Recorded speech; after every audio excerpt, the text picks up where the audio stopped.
Les Vases d'Ussé, tome 4, le professeur François Vasse, suite. Vendredi 15 juillet 2005. La veille, les enfants avaient dormi tard. Éléonore et François en avaient profité pour traîner un peu au lit.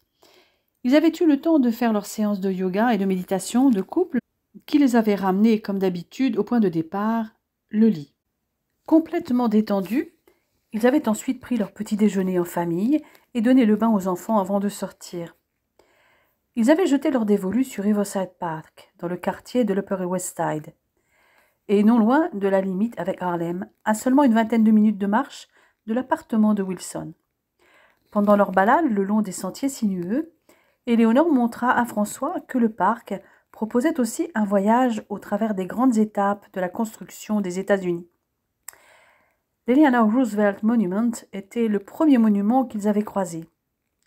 Le parc accueillait d'autres statues commémoratives pour les soldats et marins, mais aussi un mémorial à l'insurrection du ghetto de Varsovie et aux 6 millions de Juifs de l'Holocauste. Et à l'extrémité nord du parc, une reproduction du mausolée d'Halicarnasse y abritait la tombe d'Ulysses Simpson Grant, héros de la guerre de sécession. François y avait aussi déniché un clin d'œil à la France, puisque Riverside Park hébergeait une statue de Jeanne d'Arc. C'est une œuvre d'une sculptrice américaine, Huntington. Il y en a des copies à San Francisco, à Gloucester dans le Massachusetts, et à Québec, au Jardin Jeanne d'Arc et à Blois. J'aurais pensé que nous avions l'original, réagit François. Et non.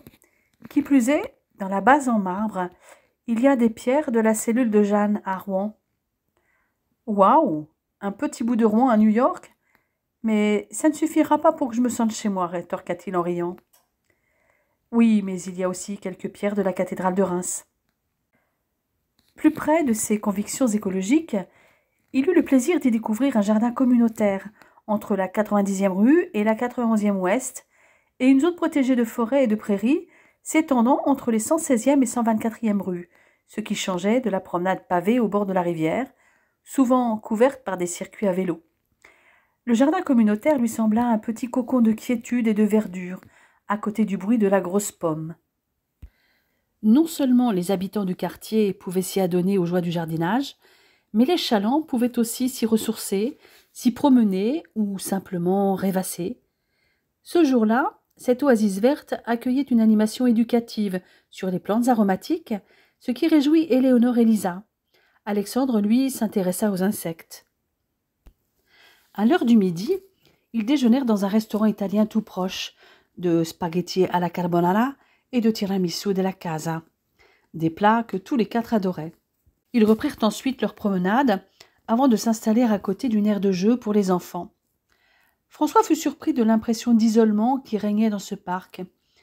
Pour lui, ce parc de Riverside, le long de l'Hudson River, était vraiment un endroit idéal pour une belle balade et occuper les enfants. Il le classa comme un de ces endroits où l'on se sentait bien et où l'on oubliait complètement que l'on se trouvait dans une ville de plusieurs millions d'habitants. Pour son plus grand bonheur. La paix et la tranquillité y étaient en effet sans égal. Beaucoup d'habitants préféraient d'ailleurs se promener à Riverside plutôt que dans le touristique Central Park. Des habitués y jouaient aux échecs, pendant que d'autres profitaient du panorama, comme cette jolie vue sur la superbe Riverside Church, inspirée de la cathédrale de Chartres. Ils rentrèrent tranquillement pour se préparer pour la soirée au Lincoln Center, où Wilson avait réservé des places pour une représentation du New York City Ballet. Éléonore revêtit la robe fourreau noire avec les épaules dénudées qu'elle portait à Venise lors de la soirée au Palazzo Barbarigo Minotto.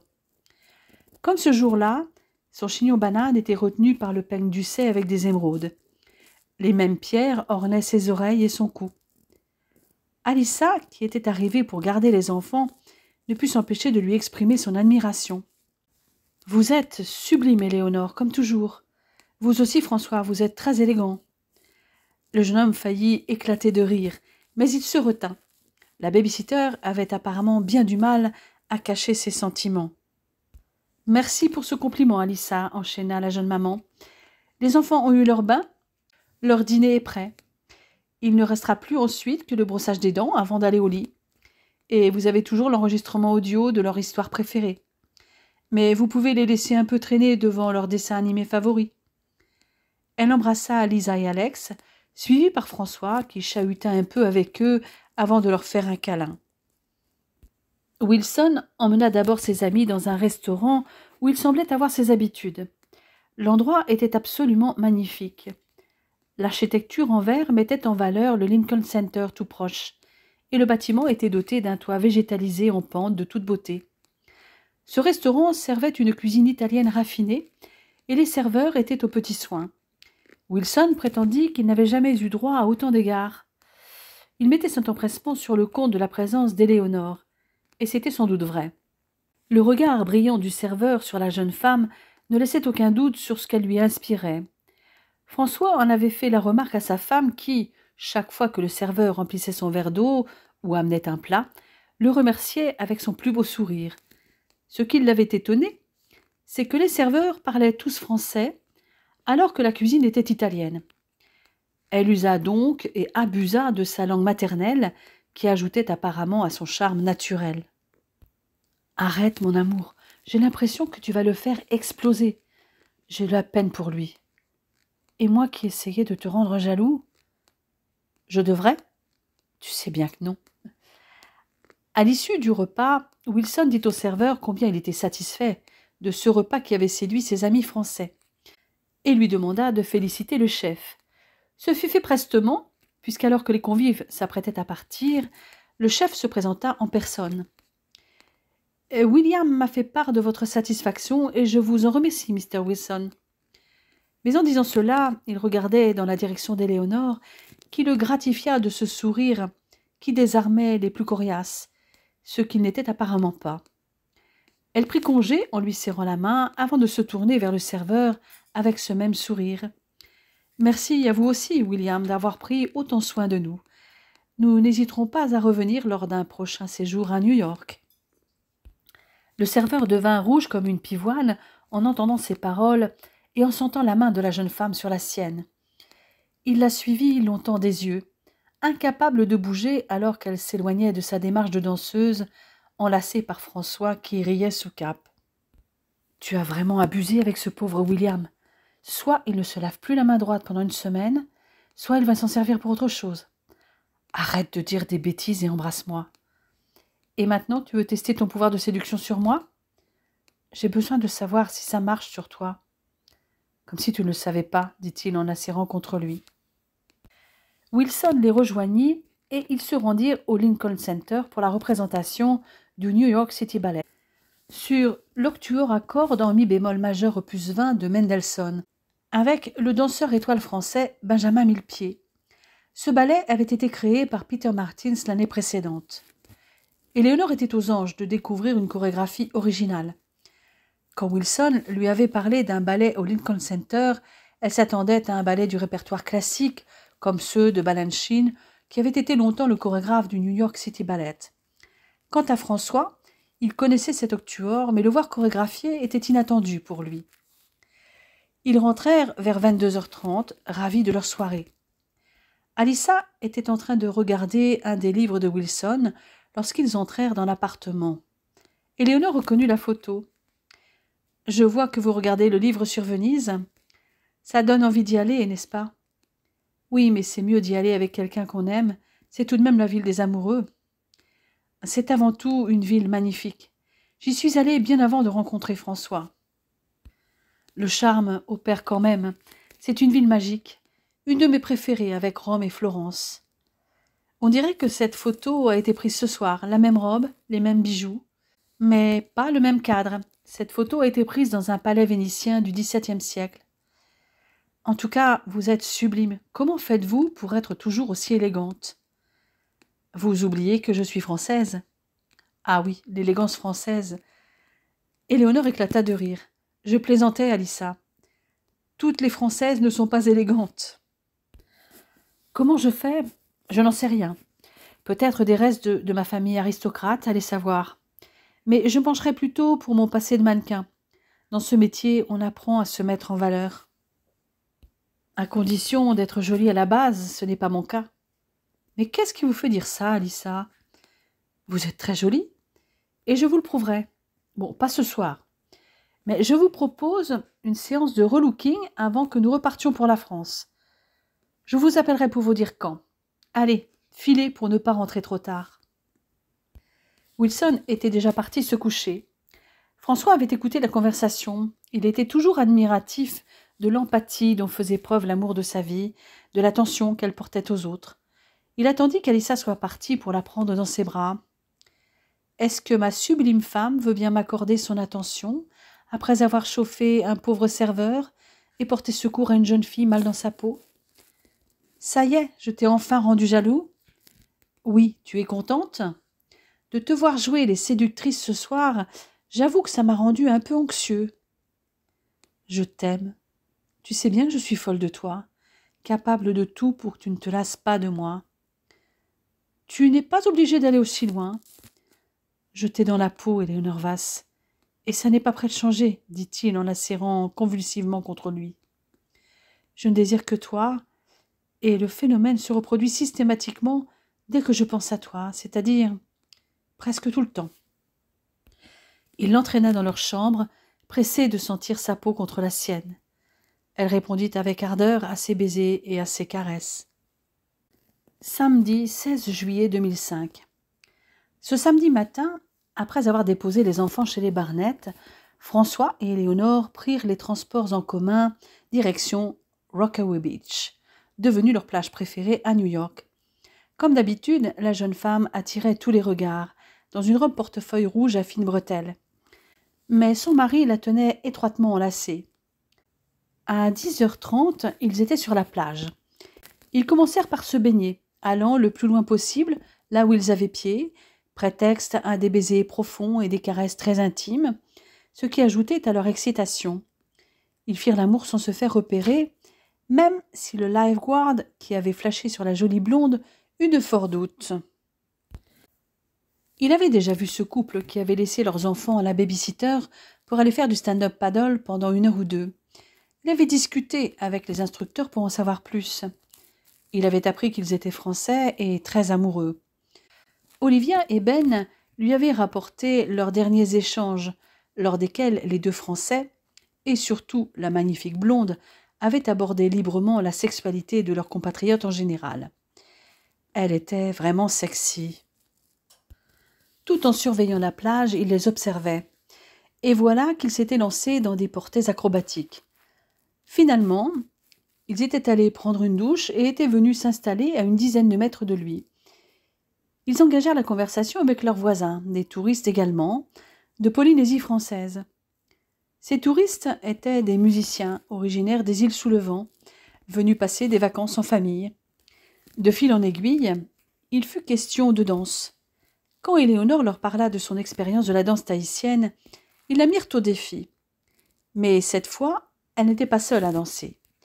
Une battle s'engagea entre 3 danseuses, 2 tahitiennes et une normande.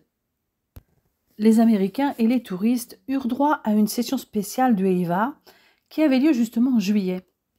Les 2 Polynésiennes passèrent en premier, sûres d'elles, très applaudies par les touristes tout autour. Éléonore se savait attendue au tournant. Les 2 danseuses tahitiennes avaient choisi leur musique. La jeune femme laissa choisir les musiciens en leur demandant de ne pas la ménager. Ils choisirent une musique du Heiva 2004. Elle ajusta son paréo et commença au rythme des percussions. La Normande les surprit d'emblée. Ils s'attendaient à une démonstration d'amateurs, mais elle leur démontra qu'elle maîtrisait aussi le langage gestuel et toutes les figures, et son farapou et son rourou les laissèrent sans voix.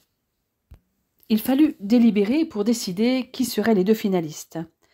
Pour plus d'objectivité, le jury fut composé de 3 des Polynésiens et de 3 touristes choisis au hasard. La première éliminée fut une des Tahitiennes. Restait une battle pour désigner la gagnante. François s'amusait beaucoup. Il entendait certains touristes lancer des paris. La battle recommença. Cette fois, Éléonore choisit sa musique, Jungle, The Last Voices.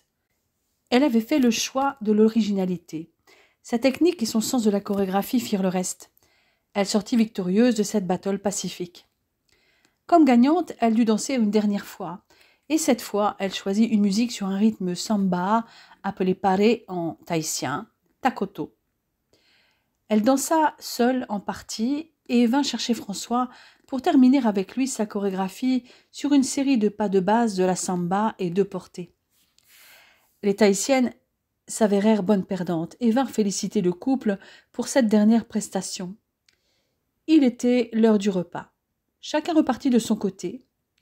Le lifeguard n'avait pas perdu une miette du spectacle. Décidément, cette Française avait tout pour elle. Elle était belle, et encore plus avec son paréo noué sur son bikini rouge. Elle dansait à la perfection, et ses mouvements de bassin l'avaient particulièrement excitée. Heureusement, assis en hauteur, personne ne remarqua l'effet que la danseuse lui avait fait. Il ne put se retenir de la féliciter quand elle passa à proximité avec François. Ils découvrirent tout près un restaurant hawaïen et décidèrent de tester. Quelques minutes après eux, les Polynésiens y débarquèrent aussi pour déjeuner. « Alors les popas, après la danse tahitienne, on teste la cuisine polynésienne ?»« Nous avons choisi de garder la même thématique, » répondit François. « Et après, ne me dites pas que vous allez faire du stand-up paddle ?»« Eh bien, oui, justement. Là, nous sommes sûrs de vous battre. »« Possible, » dit Éléonore. Sur les conseils des propriétaires qui avaient grandi tous les deux dans le quartier de Rockaway, ils commandèrent un poke bowl avec du thon pêché du jour et une noix de coco fraîche. Tout était délicieux, servi avec le sourire et en plus dégusté face à la plage. Ils testèrent aussi le thé à l'hibiscus. Ils se retrouvèrent en même temps que les Tahitiens à l'école de surf et de paddle. Olivia et Ben les accueillirent avec un grand sourire. « Hello les amoureux, encore vous ?» dit Olivia. « On dirait que vous êtes devenus accros au paddle. » « Il y a de ça. Au fait, félicitations pour votre victoire lors de la battle de danse tahitienne, dit Ben. « Comment vous savez déjà ça, vous ?» demanda Éléonore. « J'ai des espions sur la plage, » répondit-il en montrant le lifeguard plus loin. « Et ils voient tout, si vous voyez ce que je veux dire. En même temps, c'est son boulot. D'aussi loin, je ne crois pas qu'il voit ce qui se passe sous l'eau, même avec des jumelles, dit François en riant. Il ne peut que s'imaginer. » Le couple prit son matériel et se mit rapidement à l'eau avec aisance. Ils allèrent plus loin que les fois précédentes, profitant des superbes vues sur la côte et de la tranquillité loin de l'effervescence de la ville et même de la plage. « Tu crois que le lifeguard nous a vus faire l'amour dans l'eau ? Ça m'étonnerait beaucoup. En revanche, il s'est certainement douté de ce que nous faisions. »« Ce qui est fait, fait, dit Éléonore. Et c'était très bien fait, mon amour. Mais je préfère le faire dans une petite crique désert comme en Corse ou à Ischia. Mais avant de le faire là-bas, si on rentrait pas trop tard à l'appartement. Tu as raison, ça fait bien plus d'1 heure que nous pagayons. Si nous faisions la course pour rentrer, il n'y aura ni perdant ni gagnant de toute façon. » Ils restituèrent le matériel à Olivia et firent leurs adieux aux 2 instructeurs. « Nous rentrons en France en milieu de semaine prochaine. Et nous allons passer peu de temps à New York pour ces derniers jours. Bonne continuation à tous les 2. Salut les amoureux, dit Ben. Et qui sait, peut-être nous reverrons-nous sur les plages du sud-ouest de la France ? Ça m'étonnerait, lui répondit Éléonore. Pour nous trouver, il faudra venir en Corse, à Ischia, dans la baie de Naples, ou à Skopelos en Grèce, sinon dans les Alpes françaises pour skier, ou, dernière solution, se faire hospitaliser à Rouen, Normandie. Ils reprirent une douche rapide pour enlever le sable et le sel avant de reprendre les transports en commun. Un peu avant 16h30, ils étaient à l'appartement. Wilson était absent. Ils s'enfermèrent dans la chambre pour le reste de l'après-midi. Ils auraient aimé continuer plus longtemps, mais ils devaient aller chercher les enfants chez les Barnett. Ils y firent la connaissance des petits-enfants de ces derniers, qui avaient sensiblement le même âge que Lisa et Alex. « Vos enfants sont vraiment adorables, » leur dit Ruby. « Ils sont dynamiques mais toujours souriants. On sent qu'ils vivent dans un environnement qui n'est pas stressant et entouré d'amour. » « Ils se sont bien entendus avec vos petits-enfants ? » ?»« Très bien. Même s'ils ne parlent pas la même langue, ils ont joué ensemble sans problème, 2 par 2 en fonction de leur âge. » « Cela semble logique. » Lisa est étonnante. Elle se débrouille bien dans notre langue, même si elle mélange avec le français quand les mots lui manquent. Et dès qu'elle entend de la musique, elle danse. Elle vous ressemble, Éléonore, en tout point. Et Alex ? Il est trop chou. Il est d'un calme, mais il observe tout. Il me connaît à peine, mais je pense que je dois lui rappeler une de ses grand-mères, car il est venu me faire un câlin. Il s'est même endormi. Il faut dire qu'il était l'heure de la sieste. Il est très câlin, en effet, admit Éléonore. Comme son père, dit François, avec ce sourire qui le rendait irrésistible, en serrant Éléonore contre lui. Ruby leur proposa de dîner avec eux. Le professeur Barnett rentra vers 19h30, ravi de revoir le jeune couple. Toutefois, la soirée ne s'éternisa pas comme les précédentes. De toute manière, ils allaient certainement se revoir d'ici quelques mois, soit en France, soit à New York, en fonction de l'avancement du projet commun de Barnett et de François. Éléonore ne put s'empêcher d'embrasser Ruby au moment de partir. Elles se promirent de se donner des nouvelles régulièrement. Dimanche 17 juillet 2005. Wilson avait prévu d'emmener son couple fétiche découvrir l'un des sites les plus célèbres du pays, les chutes du Niagara. Il souhaitait leur faire admirer à partir de nombreux points de vue différents. Une croisière en bateau leur permettrait de se rapprocher suffisamment des chutes pour sentir leur brume, et ce serait l'occasion de prendre de nombreuses photos. Il les embarqua donc le dimanche matin très tôt pour parcourir les quelques 650 kilomètres qui séparaient Manhattan de la ville de Niagara Falls, auprès de laquelle se trouvaient les fameuses chutes, que certains considéraient comme la 8e merveille du monde. Avant d'arriver à la destination finale, ils passèrent par un autre parc national, le Watkins Glen National Park, connu pour ses gorges et ses cascades sublimes. Ils purent profiter d'une promenade tranquille le long du Delaware Water Gap, un canyon époustouflant d'1 kilomètre de long. Wilson avait planifié cette visite à l'avance pour éviter un week-end de courses automobiles, autre attrait du parc pour les passionnés.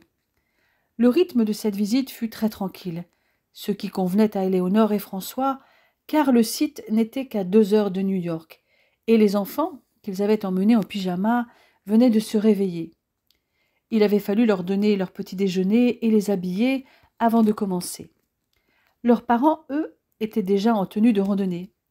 Vu la chaleur annoncée, ils avaient opté pour un t-shirt, un short et des sandales adaptés. Le bleu lagon du débardeur associé au gris foncé du short seyait parfaitement à Éléonore, et François la trouvait aussi attirante qu'en robe. Il ne se lassait pas de la regarder marcher devant lui, sa casquette grise laissant dépasser sa longue queue de cheval qui se balançait dans son dos.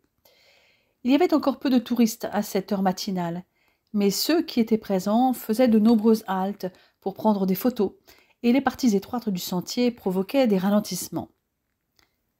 Il est vrai que ce sentier était unique en son genre, emmenant les visiteurs à travers une merveille naturelle à couper le souffle. Il commençait en effet à l'intérieur d'un tunnel taillé à la main, ce qui donnait un sentiment d'aventure et d'excitation dès le départ. Au fur et à mesure qu'ils se frayaient un chemin à travers le sentier, ils rencontrèrent plusieurs cascades qui dévalaient le long des parois de la gorge. La cascade la plus célèbre du parc était la cascade de la Caverne, située près de l'entrée du site.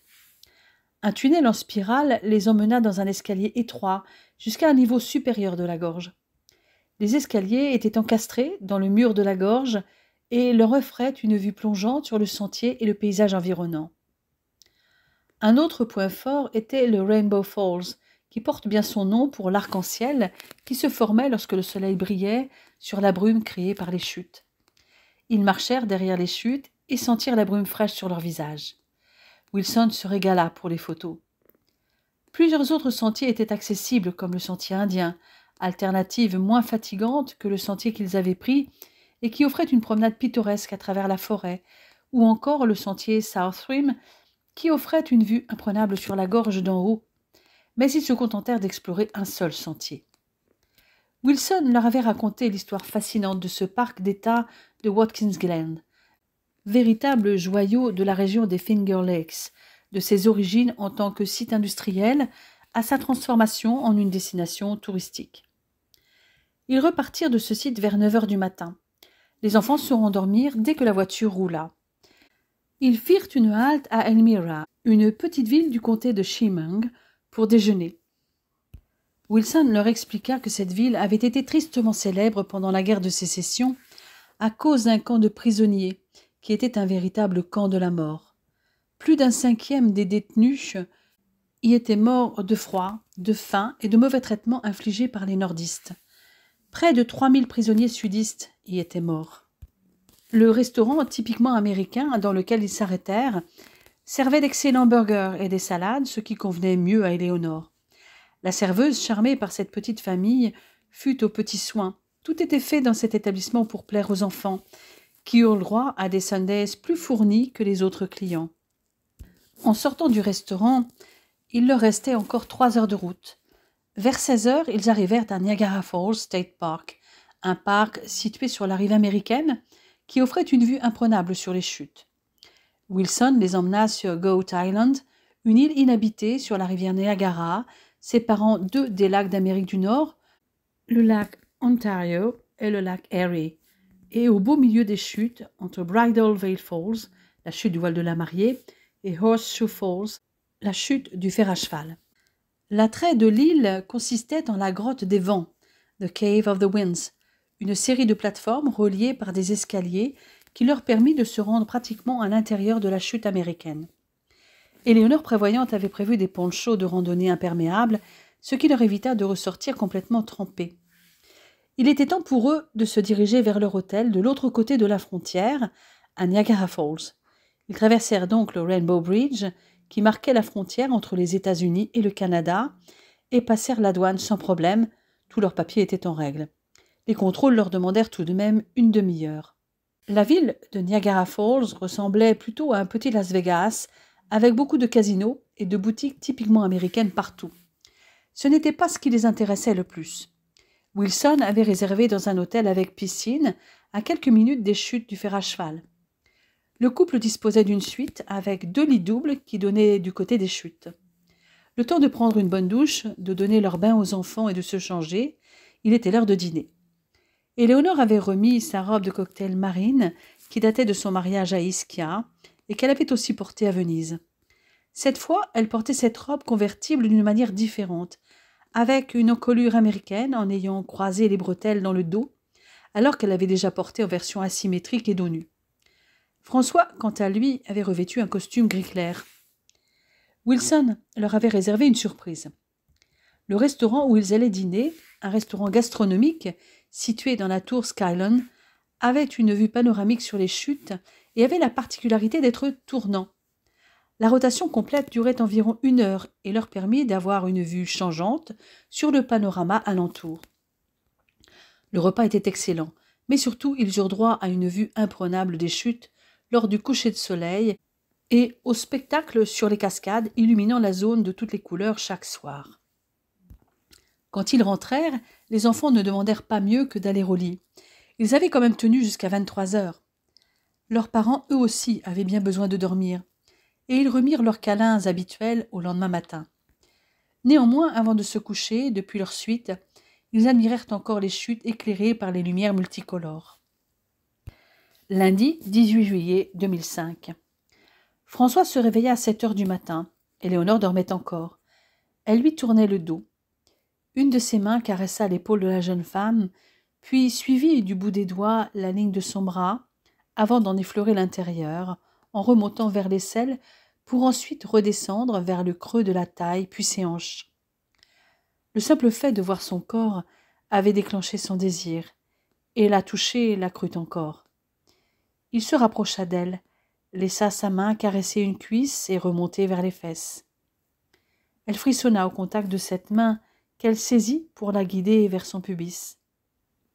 Il trouva sans peine son bouton érigé qu'il massa doucement avant de glisser 2 doigts dans la fente accueillante. Elle se colla à lui. Des ondes de plaisir la submergeaient. Une lancinante pointe de feu lui brûlait le ventre. Chaque baiser, chaque caresse déclenchait des vagues de volupté qui se propageaient dans tout son corps. Sa respiration devint haletante et des râles de plaisir lui échappaient. François, très excité, la pénétra doucement. Elle tendit ses fesses vers lui pour le sentir entièrement. Il gémit en sentant la caresse de son vagin sur son membre tendu. Il lui saisit les hanches et commença un lent va-et-vient. Puis sa main chercha de nouveau son clitoris qu'il caressa pendant qu'Éléonore se tendait toujours plus vers lui pour qu'il la pénétrât au plus profond. La sentant prête à exploser, il accéléra et elle réprima ses cris de jouissance aussitôt rejointe par François. « Je savais que tu ne dormais pas, et la seule vue de tes fesses, Je n'ai pas pu résister. Et moi, le simple contact de tes mains me rend folle de désir. » Il la regardait amoureusement en jouant avec une boucle de cheveux. Il sentait de nouveau une onde de chaleur envahir son bas-ventre. Il dégagea son cou et baisa ses épaules et sa nuque. Les yeux clos, Éléonore s'abandonnait aux lèvres chaudes de son François dans son cou. Il enlaça et prit un sein dans chacune de ses mains, en agaçant les mamelons durcis. Elle sentait son membre dur et brûlant contre son dos. Elle se retourna pour le toucher, le caresser, puis exerça un mouvement de va-et-vient qui fit gémir François.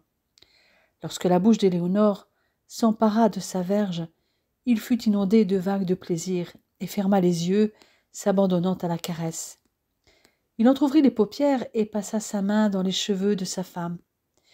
Éléonore le prit encore plus profondément, et il crut qu'il n'allait pas pouvoir se retenir. Il attira la jeune femme vers lui, et la fit basculer sur le dos pour lui entr'ouvrir les lèvres et explorer sa bouche. Il se redressa pour la regarder. « Je t'aime, mon amour. » Il l'étreignit avec force et couvrit son cou, ses épaules, ses seins de baisers. Tout le corps d'Éléonore se tendait vers lui pour s'offrir à ses caresses. Elle avait envie de lui, et les mains douces de François avivaient ce désir brûlant. Il fouilla de nouveau sa bouche avec sa langue, qui parcourut ensuite son cou, puis descendit entre ses seins, dont il suivit le galbe et dont il savoura la douceur et le goût légèrement salé. Sa langue chatouilla un mamelon, puis l'autre. Son propre désir croissait. Éléonore s'abandonna de nouveau aux ondes de plaisir qui se répandaient dans tout son corps. La langue de François taquinait maintenant son nombril, puis descendit le long de son ventre, effleurant sa peau. Après un bref arrêt sur sa toison dorée, elle s'enfonça un court instant dans son intimité et glissa sur son clitoris. Elle souleva ses hanches vers lui en laissant échapper un cri. Niché entre ses cuisses, il la fouilla de sa langue exigeante et explora chaque pli avant de pénétrer de nouveau dans son vagin. Éléonore gémissait sous ses coups de langue, de plus en plus haletante, livrée tout entière au déchaînement de ses sens. Une vague grandissante menaçait de l'emporter. Soudain ce fut l'explosion. La jouissance lui arracha un cri. Elle fut secouée de spasmes et l'implora de satisfaire son irrésistible envie de sentir en elle sa virilité. Il se redressa et la pénétra. Elle sentit le sexe dur entrer en elle et se souleva pour lui ouvrir l'accès davantage. Il s'enfonça au plus profond d'elle, sentant les chaudes lèvres humides enserrer sa verge durcie. Elle se collait à lui pour ne rien perdre de la fougue des mouvements du membre viril tant désiré. François atteignit presque l'apogée de son plaisir, mais l'intensité se calma, et il continua son va-et-vient, encore et encore. À chacun de ses coups, la jouissance montait en lui, et Éléonore sentait en elle le flux et le reflux d'une vague de feu. Leurs respirations s'accélérèrent, leurs gémissements se mêlèrent. Soudain il cria son nom. Elle se pressa contre lui, et une immense déferlante les submergea. Il était temps qu'ils arrêtent leurs ébats. Le cri de François avait réveillé les enfants. Ce deuxième jour aux chutes fut marqué par la sortie en bateau. Ils approchèrent du pied des chutes. Le point de vue était unique, même s'ils risquaient d'en sortir trempés, malgré leur poncho imperméable. Le parcours se transforma en une promenade panoramique de la rivière et des chutes américaines en plein cœur du tourbillon. Alors que le bateau se rapprochait de la chute principale, les eaux devinrent plus vigoureuses et les puissants moteurs diesel du bateau durent être utilisés à fond pour lutter contre le courant. Il s'immobilisa dans les eaux turbulentes au pied du fer à cheval que forment les chutes canadiennes. Ils sentirent toute leur puissance et entendirent leur bruit assourdissant. Avec une hauteur totale de 57 mètres, les chutes de Niagara n'étaient pas spécialement hautes. Ce qui impressionnait surtout, c'était leur largeur. Elles offraient un panorama exceptionnel. C'étaient les plus puissantes chutes de toute l'Amérique du Nord, avec un débit de près de 350 000 m3 par minute pendant la haute saison, et probablement les plus renommées à travers le globe.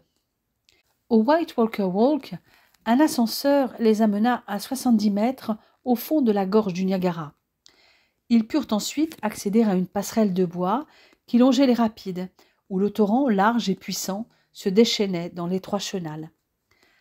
Avant d'aller déjeuner, ils firent une dernière balade depuis le Rainbow Bridge. Ils longèrent la rivière en passant à travers le Queen Victoria Park, qui faisait face aux majestueuses chutes américaines. Ils poursuivirent jusqu'à Table Rock, au bord de la partie canadienne des chutes. Un peu en retrait de ce balcon d'observation, ils purent apercevoir la Skyline Tower où ils avaient dîné la veille. De la plateforme de Table Rock, ils prirent un ascenseur qui les fit descendre dans un tunnel jusqu'au pied des chutes. Après cette visite et le déjeuner, ce fut l'heure du retour à New York. Ils déclinèrent la proposition de faire une halte dans un des outlets proches des chutes, ces centres commerciaux, discount très répandus aux États-Unis, où trouver ses marques préférées pour peu cher. Leur refus arrangeait bien Wilson, qui n'était pas plus fan qu'eux de shopping. Il était plus de 21h quand ils arrivèrent chez Wilson. Ils avaient pris des hamburgers en route, tous n'aspiraient qu'à aller se coucher.